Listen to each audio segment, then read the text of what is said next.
Et cela m'emmène naturellement à vous parler un petit peu plus du plan de stationnement de Vence. Et pour que vous soyez bien au courant de tout, je commencerai par vous rappeler que ce stationnement est régi de plusieurs façons. Il y a d'abord les parkings en ouvrage du Grand Jardin et de Thoreil. Ces deux parkings appartiennent aujourd'hui à la métropole.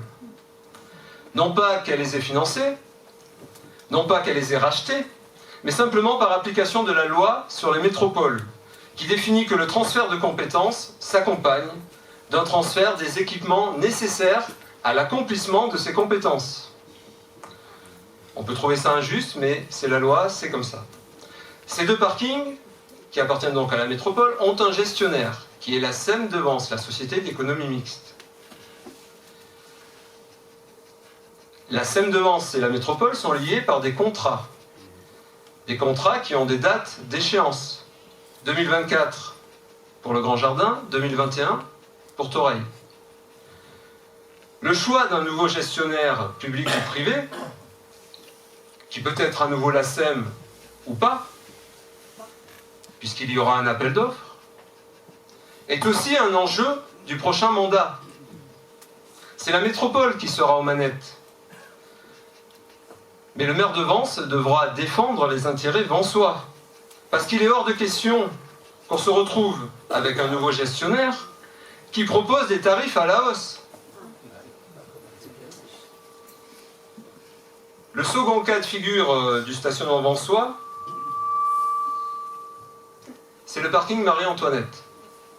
Ce parking, il appartient à la SEM de Vence. Et c'est elle également qui le gère. Là, la ville a déjà un petit peu plus facilement son mot à dire, puisque je vous rappelle que la SEM de Vence, c'est à 80% la ville. Et enfin, il y a tous les autres stationnements qui appartiennent à la ville de Vence, eux. Je parle des parkings aujourd'hui en enclos, de la piscine, de la Rousse, de l'Alhambra, Bouvier, le parking de Lara, le parking de la gare, Chagall, la gendarmerie, etc. et tout le parking longitudinal en voirie. Et c'est sur cette dernière catégorie de stationnement appartenant à la ville qu'il y a, depuis 2018, un nouveau plan de stationnement, avec des horodateurs. Et puisqu'on se dit tout, je tiens d'abord à vous rappeler que ce plan de stationnement est issu d'une étude que j'ai moi-même initiée. En janvier 2017, quand j'étais encore adjoint aux travaux. Une étude que j'ai initiée mais que je n'ai pas terminée, puisque j'en ai été dessaisi en juillet 2017, au moment du changement de maire. L'étude a donc été reprise dès juillet 2017 par la nouvelle maire et son premier adjoint, pour être finalisée 5 mois plus tard, en décembre 2017. J'avais notamment prévu, moi, dès le départ, plusieurs moments de concertation de la population, à chaque étape de l'étude du plan de stationnement. Mais ces moments de concertation n'ont jamais eu lieu. Du coup, l'annonce du plan de stationnement a fait quelques vagues dans la population. Et les hésitations de Madame le maire et de son premier adjoint, pas en avant, pas en arrière, n'ont rien arrangé. Je vous dis tout ça pour insister encore et encore sur la nécessité d'une co-construction des évolutions importantes pour notre ville. Nous parlions la dernière fois de la place du Grand Jardin et du Festival des Nuits du Sud. Eh bien là aussi, pour le plan de stationnement, c'est un exemple d'absence totale de participation citoyenne. Alors, pour ce plan de stationnement, dès le début du prochain mandat, nous vous proposons de revoir la grille tarifaire, avec principalement 2 options qui resteront à affiner. Premièrement, l'instauration d'une gratuité méridienne, entre midi et 14h, pour pouvoir déjeuner en ville. Ensuite, d'envisager la possibilité d'un fonctionnement saisonnier, avec une grille tarifaire haute saison qui serait la même qu'aujourd'hui, et une grille tarifaire basse saison plus économique pour les Vensois. Ces mesures, qui concernent bien évidemment directement votre porte-monnaie, et bien sûr des conditions tarifaires spéciales qui seront mises en œuvre en lien avec certaines manifestations de la ville. L'attractivité de notre centre-ville, c'est le plaisir des Vensois à y venir, pour faire leurs courses, pour y manger, pour boire un verre en terrasse, pour aller au cinéma, pour profiter d'un événement, d'une manifestation. C'est très important parce que c'est à la fois du plaisir, de la qualité de vie, et en même temps, c'est du développement économique et de l'emploi.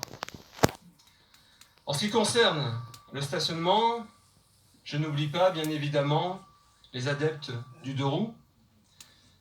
Bien évidemment, le nombre de places de stationnement aujourd'hui est insuffisant. Bien évidemment, ce nombre de places doit être augmenté, notamment autour de la place du Grand Jardin, selon la configuration exacte des lieux après travaux, mais aussi au niveau du parking Marie-Antoinette. Et pour en finir avec le thème du stationnement, il y a un parking dont le fonctionnement actuel pose quelques difficultés. C'est celui de l'Alhambra, sur le plateau Saint-Michel, à côté de l'école Toreil et de la maternelle du Signadour. L'avenue Toreil est fermée quasiment une demi-heure, 4 fois par jour, pour les entrées et sorties d'école. Les personnes qui souhaitent quitter le parking pendant ce temps sont bloquées. D'autre part, quand on quitte ce parking, on est amené par les voies à sens unique jusqu'au puits du Renard, la route de Cagnes. Même si notre destination est totalement à l'opposé. Ce n'est donc pas satisfaisant.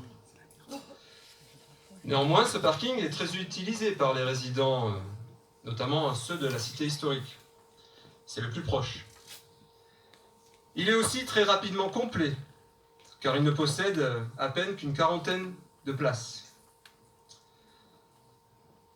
Nous proposons de le supprimer dès que les 100 places de doublement du parking de la piscine seront opérationnelles, avec des places réservées donc à la piscine pour les résidents du centre-ville. Dès lors, c'est l'ensemble du secteur qui va pouvoir être réaménagé.